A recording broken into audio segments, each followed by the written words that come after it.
بسم اللہ الرحمن الرحیم۔ یا آرزو ہے کہ رحمت کے باب تک پہنچے، میرا سلام رسالت مآب تک پہنچے۔ خدا کرے کہ وہ منزل بھی جلد آ جائے، یہی سلام سوال و جواب تک پہنچے۔ تلاوت کلام پاک حمد معبود جسے آپ سماعت کر رہے تھے، حجت الاسلام والمسلمین عالی جناب مولانا مجلسی صاحب اللہ، مجلسی سارے ثواب، اور یہ تلاوت کلام پاک جس کی آیت مبارکہ آپ کے قلوب تک کہساری برپا کر رہی تھی، اور پیشانی پہ ابھرنے والی سلوٹیں یہ کہہ رہی تھیں کہ اب میرا قلم عرق جبیں آپ لاپا ہے، بس بات یہی ہے کہ کوئی بات نہیں ہے، جب ہے تیرے ہمار محمد سے محمد میں حمد کر یہ میری اوقات نہیں ہے، جب ہے تیرے ہمار محمد سے محمد میں حمد کروں یہ میری اوقات نہیں ہے۔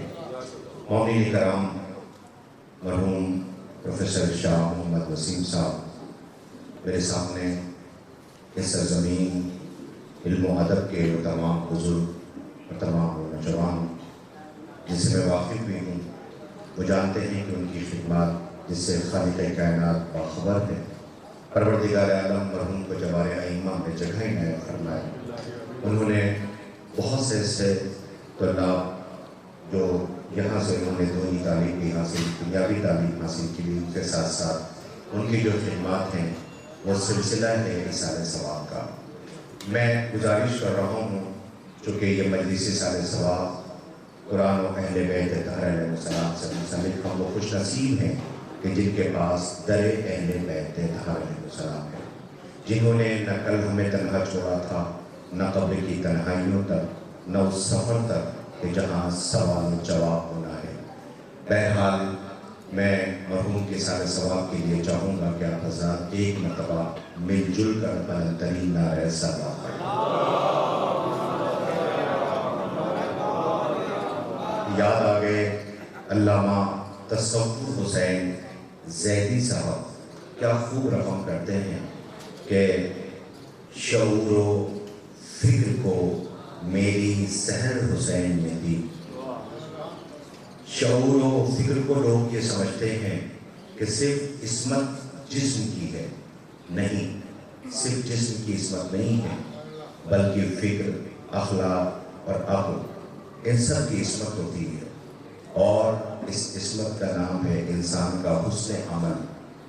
وہ کہتے ہیں کہ شعور و فکر کو میری سحر حسین نے دی، خدا کے ہونے کی مجھ کو خبر حسین نے دی۔ نئی اہل نظر تشریف فرما ہے کہ شعور و فکر کو میری سحر حسین نے دی، خدا کے ہونے کی مجھ کو خبر حسین نے دی۔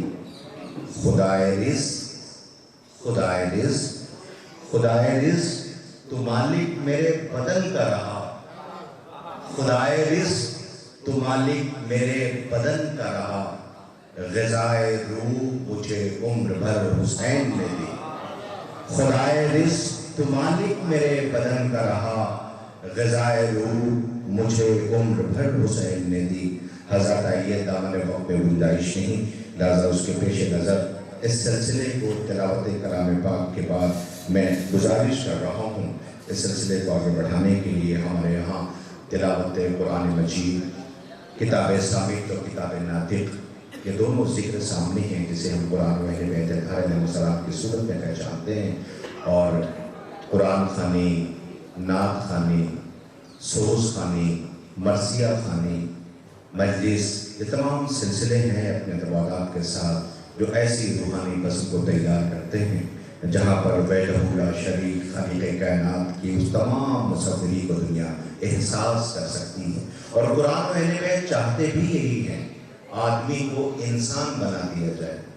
نہیں، توجہ کیجئے کہ آدمی کو انسان بنا دیا جائے۔ آپ کہیں گے آدمی کو انسان مطلب یہ ہے کہ قرآن مجید نے بڑے شوق کے ساتھ دو لفظیں استعمال کی ہیں، ایک ہے آدمی، دوسرا ہے انسان۔ آدمی حیوانی وجود کا پیکر ہے اور انسان اخلاقی وجود کا پیکر ہے۔ لہذا قرآن و اہل بیت چاہتے ہی یہی ہے کہ اس آدمی کو انسان بنا دیا جائے.